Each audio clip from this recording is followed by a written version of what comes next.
जय श्री राम। हर हर महादेव। मैं अधिवक्ता बागेश श्रीवास्तव वाराणसी से पुनः आप लोग के समक्ष उपस्थित हूँ एक नया वीडियो लेकर नई ऊर्जा के साथ। मुझे विश्वास है कि आप लोग भी ऊर्जावान होंगे। क्योंकि मैं चर्चा कर रहा था उत्तर प्रदेश हायर जुडिशरी के पूर्व के प्रश्न पत्रों का कि कैसे व्याख्या किया जाएगा इसका, और उसके घातांक में हम लोग आगे चर्चा कर रहे थे सन 2009 के विधि प्रश्न पत्र तृतीय का, जिसमें दंड एवं स्थानीय विधियों से संबंधित है, राजस्व एवं स्थानीय विधियों से संबंधित है। उसका हम लोग चर्चा कर रहे थे। तो आज हम लोग देखेंगे इसको सन 2009 का तृतीय प्रश्न पत्र, कैसे इसमें क्वेश्चन पूछे गए हैं और इसका आंसर कैसे दिया जाएगा। कुछ लोगों को हो सकता है कि टेक्नोलॉजी सबके लिए समझ की बाहर होती है। मैं भी बहुत कुछ ऐसी चीज़ें हैं जिसको नहीं समझ पाता हूँ। तो ऐसे मेरे व्यूअर हैं जो कि ये ना समझ पा रहे हों कि कौन सी वीडियो कहाँ है या किस तरीके से हैं सीक्वेंस में, तो हम प्लेलिस्ट क्रिएट कर दिए हैं। अगर जो समझ सकते हैं तो हमारे यूट्यूब चैनल पे जाकर के प्लेलिस्ट को क्लिक करेंगे। उसमें एक सीक्वेंस से मैंने हर सब्जेक्ट का जो जो हमने बनाया हुआ है, चाहे लोकल लॉ हो, चाहे प्रोसीजरल हो या कोई और सब्सटेंटिव लॉ हो, जो भी अभी तक के बने हुए वीडियो हैं, अलग अलग टाइटल से हमने प्लेलिस्ट क्रिएट कर दिया है। अब आप अपने सुविधानुसार चाहें तो उसको देख सकते हैं। यदि नहीं समझ में आ रहा है तो अपने घर में जो थोड़े से बच्चे हैं जो टेक्निकल टाइप के, जैसे जो आजकल यूट्यूब वगैरह यूज करते हैं, उनको आप हेल्प चाहें तो ले सकते हैं, तो वो आपको बता देंगे बेटर कैसे आप उसको यूज करेंगे। अब आते हैं हम विषय पर। विषय पे आने से पहले मेरा निवेदन है कि अभी तक मेरे इस चैनल को जिन व्यक्तियों द्वारा सब्सक्राइब नहीं किया गया है, कृपया सब्सक्राइब जरूर कर लें, बेल आइकन पर क्लिक कर दें, ताकि जब भी मैं कोई वीडियो अपलोड करूं तो इसकी सूचना आपको तुरंत मिल जाए। वीडियो पसंद आए तो लाइक भी करें, अन्य लोगों को भी शेयर करें। विषय पर आते हैं। क्वेश्चन नंबर 1A है, हत्या क्या है एवं यह हत्या की कोटि में न आने वाले आपराधिक मानव वध से कैसे भिन्न है। अपने उत्तर के समर्थन में भारतीय दंड संहिता की सुसंगत धाराओं का निर्णय विधि का वर्णन कीजिए। देखिए, ये क्वेश्चन जो है ना, धारा 300, 299, ये बहुत ही इम्पॉर्टेंट है आईपीसी का, और जो यूपीएचजीएस के पर्पज से इसमें लगातार किसी न किसी रूप में ये क्वेश्चन आ रहे हैं। तो इसको आप लोग तो समग्र तैयार कर ही लीजिए। अब इसका फिर से हम रिपीट करके इसका चर्चा नहीं करेंगे, क्योंकि पूर्व के वीडियो में हम लोग धारा 299 और 200 का बृहद रूप से चर्चा कर चुके हैं। अब आते हैं इसमें दूसरा क्वेश्चन है, क्वेश्चन नंबर 1B। ये कह रहा है कि AXYZ तथा 4 अज्ञात व्यक्तियों द्वारा जो सभी लाठी, कुल्हाड़ी एवं गणासा से लैस थे, घेरे गए थे। सभी पूर्वोक्त व्यक्तियों ने A पर आक्रमण किए, जिसे अन्य अनेक क्षतियों के साथ खोपड़ी की पार्श्वकाल तथा ललाट की हड्डियों का अस्थिभंग हुआ, जो समग्र रूप में उसकी मृत्यु कारित कर सकती थी, और 1 माह तक अस्पताल में भर्ती रहा।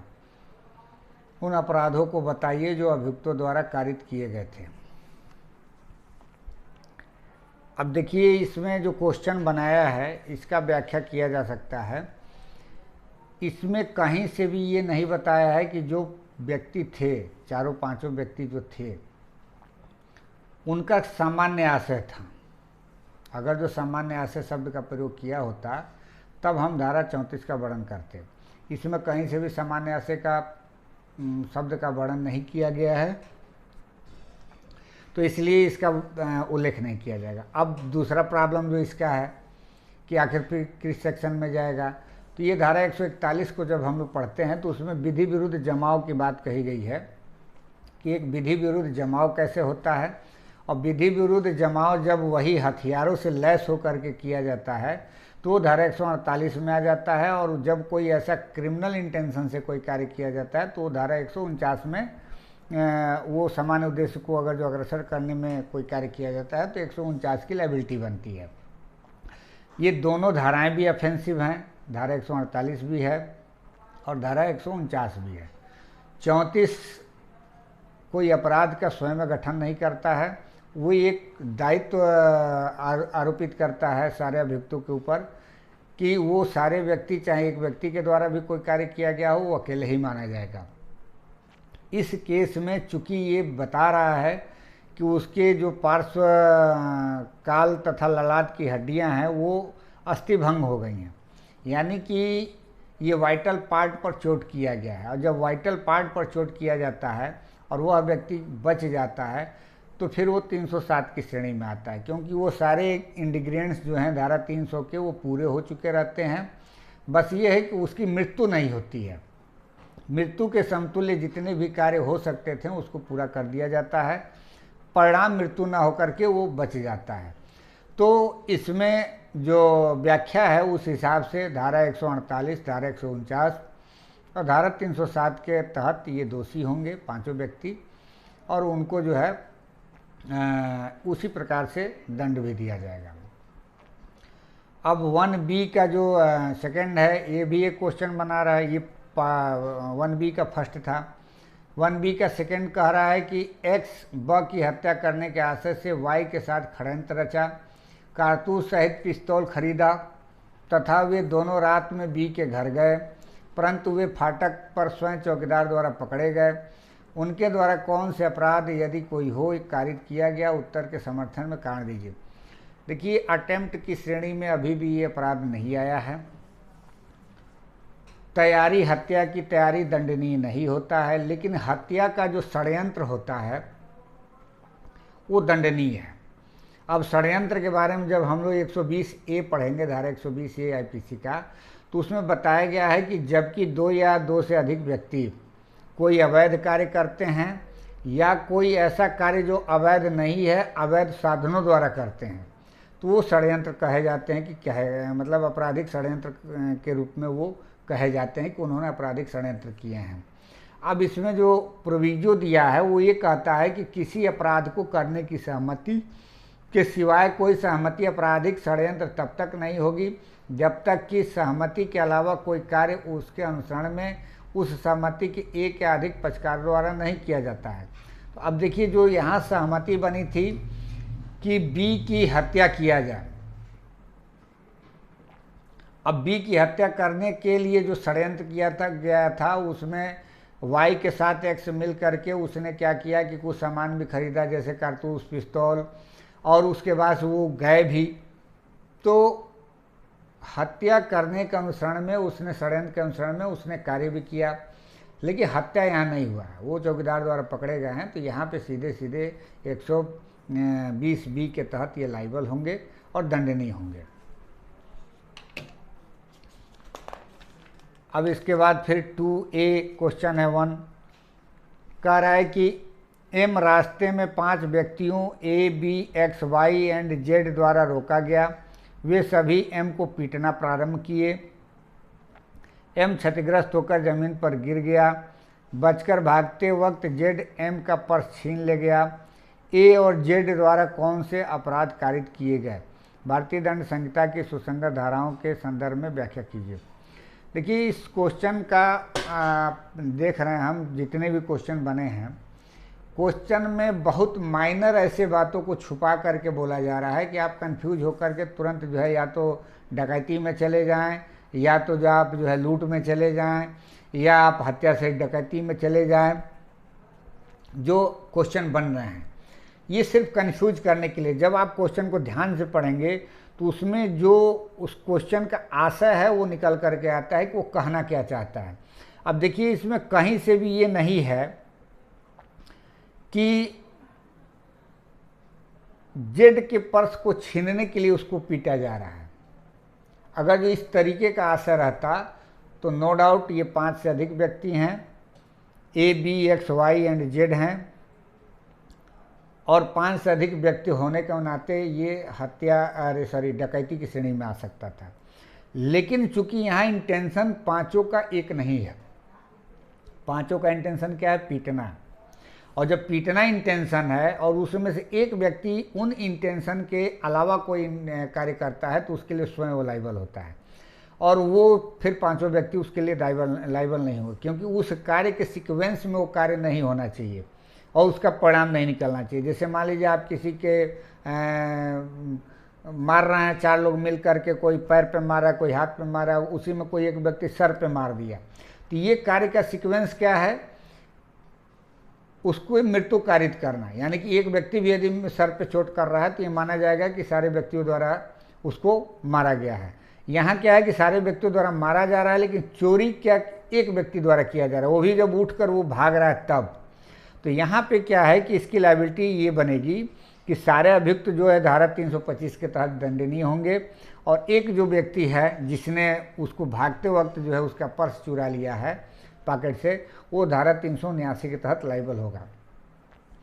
चूँकि वहाँ 380-81 में जो बातें कही गई हैं वो भी नहीं, 81 में जो बातें कही गई हैं कि पहले से अगर जो हथियार से या उस तरीके से प्रिएंटिव हो करके लैस हो करके कोई जो है अपराध किया जाता है तब 381 में जाएगा, तो ऐसा कुछ यहाँ नहीं है। यहाँ एक व्यक्ति मारने की तो इंटेंशन सबका दिख रहा है कि सभी व्यक्तियों ने मिल करके उसको मारना चालू किया, 5 व्यक्तियों ने, लेकिन एक व्यक्ति जब वो भागना चालू किया तब उसके पॉकेट से पर्स चुरा लिया, तो वो सिर्फ एक व्यक्ति जिसने चुराया है वो लाइबल होगा। बाकी के लोग सभी लोग ज्वाइंटली जो है 325 के तहत दंडनीय अपराध कारित किए हैं। अब फिर 2A का जो सेकंड है क्वेश्चन बन रहा है, इसमें कह रहा है कि 10 व्यक्तियों का एक समूह एक घर में घुसा और संपत्ति लूटना प्रारंभ किया। घर के स्वामी ने अपनी संपत्ति के लूटने का प्रतिरोध किया तथा इसलिए बचकर निकलते समय उनमें से एक व्यक्ति ने घर के स्वामी को गोली से मार डाला। अपराधियों द्वारा कौन सा अपराध कारित किया गया है, स्पष्ट कीजिए। वह अधिकतम दंडादेश क्या हो सकता है जो अभियुक्तों पर आरोपित किया जा सकता है। अब देखिए यहाँ पे तो जो बातें कही गई हैं, जो गिरोह है डकैती का, उनके द्वारा किसी भी प्रकार का प्राइवेट डिफेंस के रूप में प्रयोग नहीं किया जा सकता, क्योंकि वो खुद अतिचारी हैं और अपराध करने जा रहे हैं। तो यदि आप अपराध के अग्रसरण में कोई ऐसा कार्य करते हैं तो उसके परिणाम भी आप ही को होंगे, क्योंकि जो धारा 300 का अपवाद है, उस अपवाद में कहीं से भी प्राइवेट डिफेंस अतिचारी को या अपराधी को नहीं मिला है। यहाँ जितने व्यक्ति हैं सब अपराधी हैं, और अपराधी के नाते जो धारा 391 में जो डकैती की परिभाषा है वो परिभाषा की श्रेणी में आते हैं, लूट के और डकैती की जो परिभाषा है उसके श्रेणी में आते हैं। चूँकि 10 हैं इसलिए ये डकैती में जाएंगे, और चूँकि उसमें से एक व्यक्ति जो है गोली मार देता है। अब चूँकि यहाँ पे देखिए थोड़ा सा कन्फ्यूजन हमें भी है। अब चूँकि इस क्वेश्चन में हर व्यक्ति एक्सपर्ट नहीं हो सकता है, और मैं क्षमा चाहूँगा क्योंकि ये क्वेश्चन वाकई में हमको भी थोड़ा सा दुविधा में डाल दिया है, क्योंकि यहाँ जो क्वेश्चन का आंसर बन रहा है उसमें कहीं से भी ये नहीं बन रहा है कि वो जो डकैती की टोली है वो हथियार से लैस नहीं थे। अगर जो हथियार से लैस थे और वो कहीं भी किसी व्यक्ति के साथ यदि वो डकैती करते हैं और डकैती के साथ हत्या कर देते हैं तो सभी व्यक्ति उसके साथ लायबल हो जाएंगे। ये तो बेयर कह रहा है, लेकिन जो इस तरीके का क्वेश्चन बना है उसमें और इस कमेंट्री में भी जो दिया गया है उसमें यही कहा गया है कि जो व्यक्ति हत्या किया है वो अकेले जो है डकैती प्लस हत्या के लिए जो है दंडनीय होगा, और बाकी लोग जो है 395 के तहत दंडनीय होंगे। लेकिन ये रीजनेबल नहीं लगता है। एक व्यक्ति डकैती सहित हत्या के लिए दंडनीय नहीं हो सकता, होंगे तो सभी होंगे।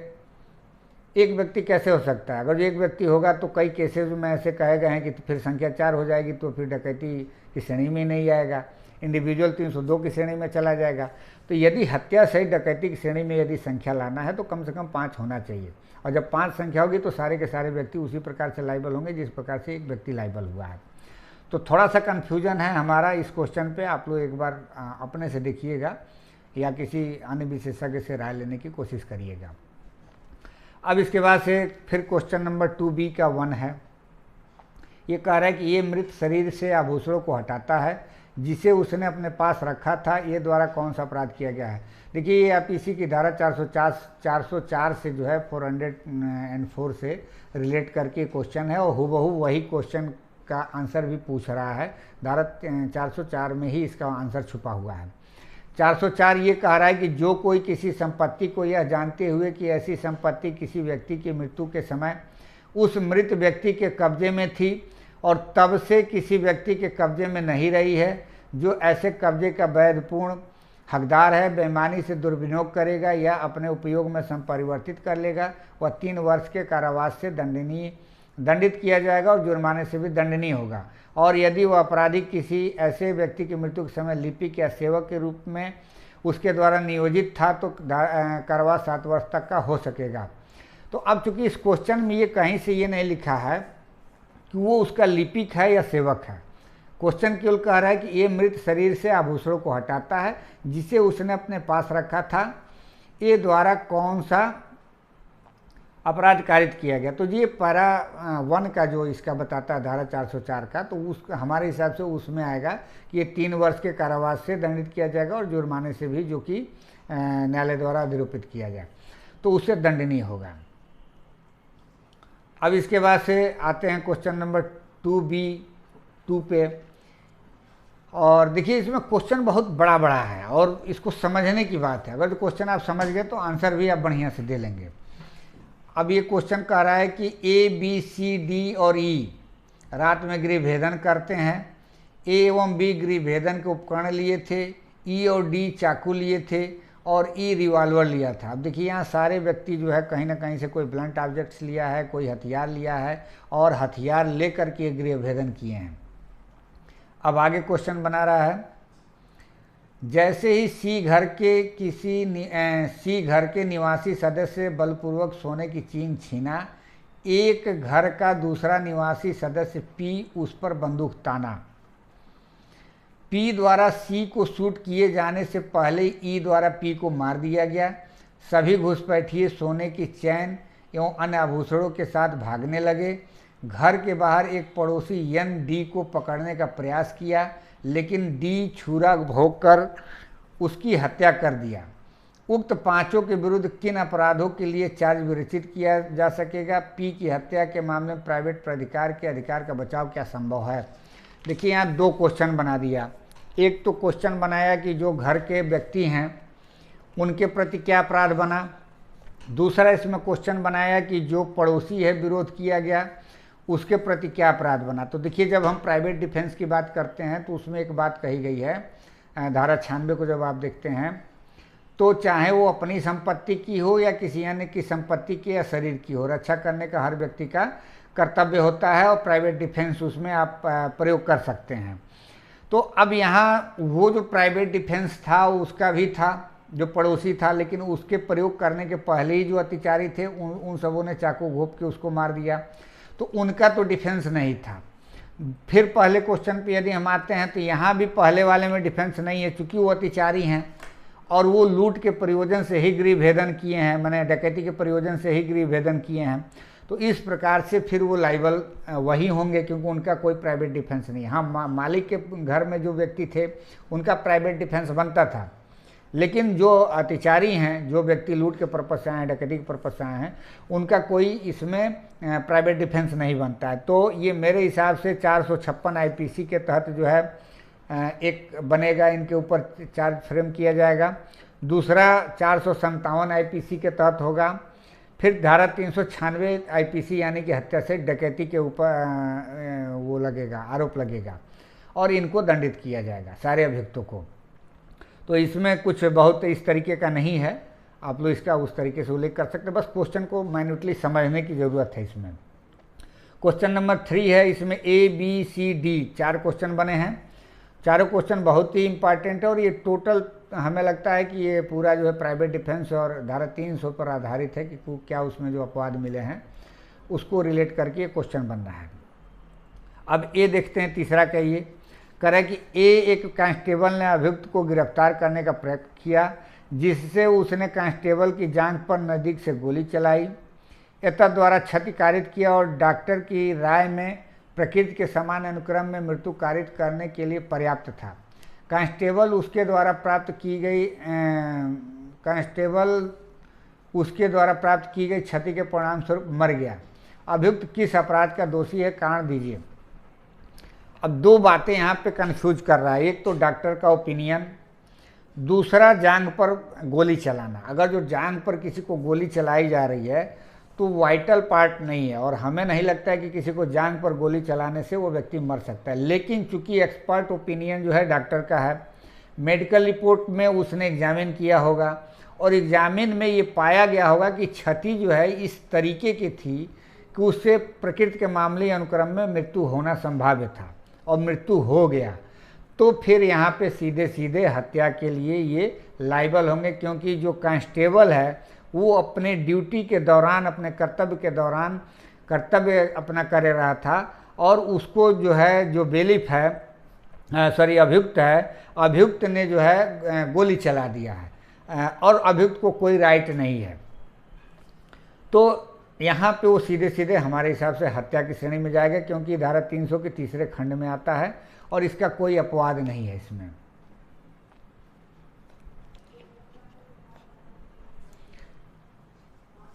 अब धारा 300 जो इसका है, धारा 3 का बी है, ये क्वेश्चन करे कि ए बी एक बेलिफ द्वारा बी तक गिरफ्तार किया गया था।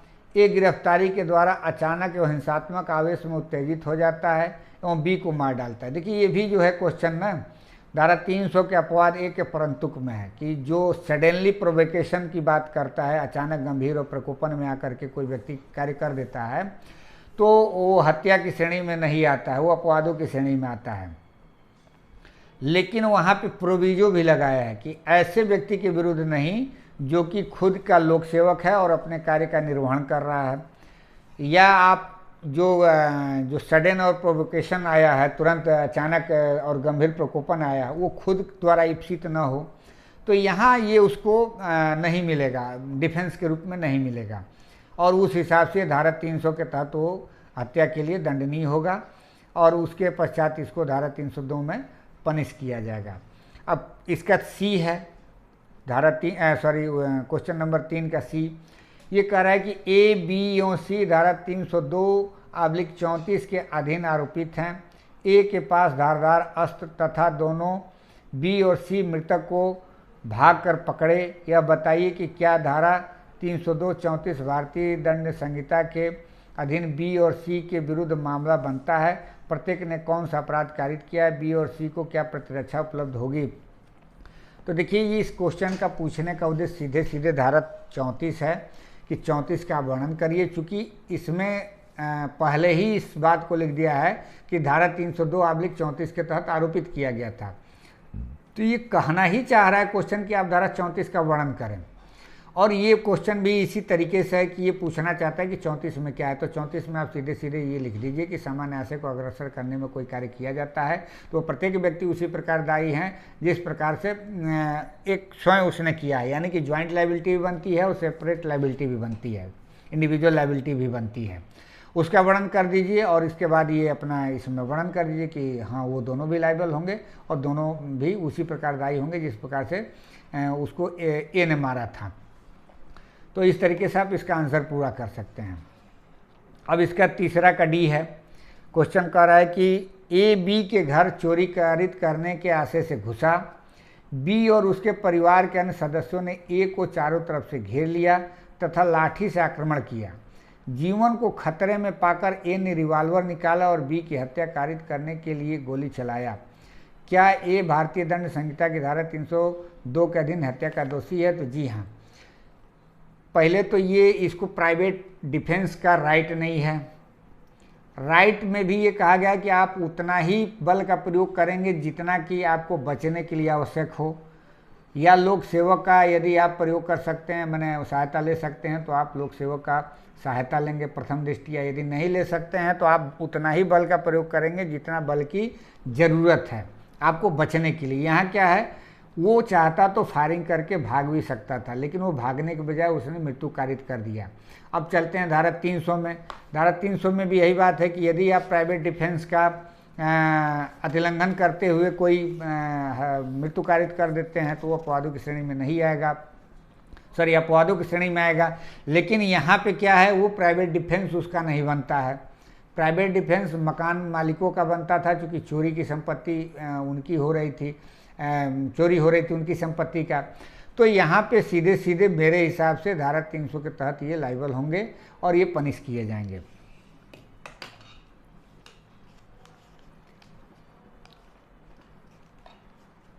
अब आते हैं हम लोग क्वेश्चन नंबर 4A। अब यहाँ से राजस्व संहिता का है। देखिए थर्ड पेपर में 50 नंबर आईपीसी का पूछता है और 150 नंबर राजस्व संहिता से पूछा जाता है, अरे लोकल लॉ से, जिसमें 5 सब्जेक्ट हैं लोकल विधियों का, तो उससे पूछा जाता है। अब ये चूँकि 2009 में यूपी ज़मींदारी एक्ट लागू था तो वहाँ से ये क्वेश्चन बन रहा है।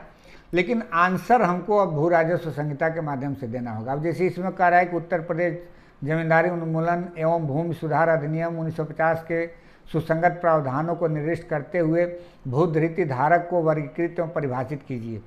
तो अब यहाँ तो जो धारा 129 था उधर पुराने एक्ट में, यूपीजेड एक्ट में, तो उसमें दिया है। लेकिन अब चूंकि इसका अगर जो क्वेश्चन इस तरीके से बनता है तो भू राजस्व संहिता के आधार पर बनेगा। सॉरी, भू शब्द निकल जा रहा है। राजस्व संहिता सन 2006 के आधार पर क्वेश्चन बनेगा और उसमें धारा 74, 75 जो है रिलेवेंट है। उसमें बताए गए हैं कि कौन कितने टेन्योर होल्डर होते हैं, किस प्रकार के होते हैं। 4 उसमें भी बनाया गया है। संक्रमणीय अधिकार वाले भूमिधर, असंक्रमणीय अधिकार वाले भूमिधर, आसामी और सरकारी पट्टेदार, तो उसका आप वर्णन कर सकते हैं। इसके बाद से फिर अब यहाँ आइए, क्वेश्चन नंबर 4 भी, ये भी यूपीजेड एक्ट से ही है, लेकिन इसका भी क्वेश्चन जो है वो उसी तरीके से उसमें भी। अब जैसे कह रहा है कि उत्तर प्रदेश जमींदारी उन्मूलन एवं भूमि सुधार अधिनियम 1950 के अधीन प्रावधानों को निर्दिष्ट करते हुए उन संपत्तियों के बारे में संक्षेप में बताइए जो गांव सभा में निहित होती है। तो अब जो धारा 59 है राजस्व संहिता की, धारा 59 और धारा 77, उसमें बताया गया है कि वो कौन से संपत्ति हैं जो कि ग्राम सभा की संपत्ति में निहित होगा। तो आप चाहें तो उसका वर्णन कर सकते हैं। अब चूंकि ये क्वेश्चन आज के डेट में पूछा जाए तो, अब चूंकि यूपीजेड एक्ट सिलेबस से नहीं है, अब जो भी है राजस्व संहिता 2006 है। अब इसके बाद से क्वेश्चन नंबर फिर आपका ये 5A, ये कह रहा है कि उत्तर प्रदेश जमींदारी उन्मूलन एवं भूमि सुधार अधिनियम 1950 के अधीन भूमिधर द्वारा अंतरण पर क्या निर्बंधन है? क्या भूमिधर विदेशी से राष्ट्रीय को भूमि अंतरित कर सकता है? तो इस विषय पर भी अब चूंकि भू राजस्व संहिता में भी आ गया है और इसमें भी आप चाहें तो दे सकते हैं। जैसे 81 है आपका, 89 है, सॉरी 99 है, 98 है, 89 है। इसका आप वर्णन कर सकते हैं कि कैसे कितना कितना कौन होल्ड कर सकता है उसको संपत्ति, उससे अधिक नहीं हो सकता। या 98, 99 जो है आपका अनुसूचित जाति एवं जनजाति से संबंधित है कि वो उनकी संपत्तियों को कौन खरीद सकता है, कौन ले सकता है, और खरीदेगा तो क्या उसमें एलिगेशन है। तो इस तरीके से आप इसका आंसर दे सकते हैं। लेकिन ये क्वेश्चन यदि राजस्व संहिता पे बने तो। पुनः 5B है क्वेश्चन, अनुसूचित जातियों से संबंधित उस व्यक्ति द्वारा जो उत्तर प्रदेश जमींदारी उन्मूलन भू सुधार अधिनियम की धारा 131B के अधीन अंतरणीय अधिकार के साथ भूमिधर हो गया है, भूमि के अनुसूचित जातियों से संबंधित व्यक्तियों के अंतरित करने पर क्या निर्बंधन है? तो फिर वही 98, 99 वाली बात है, जो धारा 98 है राजस्व संहिता का, उससे रिलेट करके ये क्वेश्चन है। वो चूँकि यूपीजेड एक्ट में पुरानी धाराएँ हैं तो उससे कोई लेना देना नहीं है यहाँ। अब आते हैं हम लोग क्वेश्चन नंबर 6A। तो क्वेश्चन नंबर 6A कह रहा है कि उत्तर प्रदेश शहरी भवन किराए पर देने, किराए एवं बेदखली का विनियम अधिनियम 1972 में किराएदार को बेदखली करने के लिए भवन स्वामी के अधिकारों तथा किराएदार को दिए गए संरक्षण के प्रकृति का वर्णन कीजिए। देखिए, ये जो ईपी रेंट एक्ट है वो धारा 20 पर ये आधारित क्वेश्चन है और पूरा का पूरा बेयर एक्ट ही आपको धारा 20 का लिखना पड़ेगा। और इस पर हमने समग्र रूप से वीडियो बना दिया है पहले, आप लोग उसको ज़रूर देखिएगा। चूँकि वीडियो अब लंबा हो जाएगा तो मैं चाहूँगा कि इसको अभी यहीं विराम दे दें और अगले वीडियो में इसका चर्चा करूँगा, क्योंकि लोकल लॉ ये बहुत ही इम्पॉर्टेंट सब्जेक्ट है। मैं चाहता हूँ कि इसका वर्णन करते चलूँ ताकि अगर जो आप प्लेलिस्ट में आप न भी देखें तो यहाँ यदि आप कर लें तो ज़्यादा अच्छा है। तो हम धारा 20 का वर्णन कल करेंगे और उसी हिसाब से यहाँ धारा क्वेश्चन नंबर 6 से आगे के गतांक से आगे का हम क्वेश्चन का वर्णन करेंगे कि कैसे इसका आंसर दिया जाएगा, लोकल लॉ से संबंधित जो भी क्वेश्चन है इसमें। तो मुझे विश्वास है कि आप लोगों को मेरी बातें ज़रूर समझ में आई होगी। मिलते हैं अगले वीडियो में, तब तक के लिए इजाज़त दीजिए। धन्यवाद।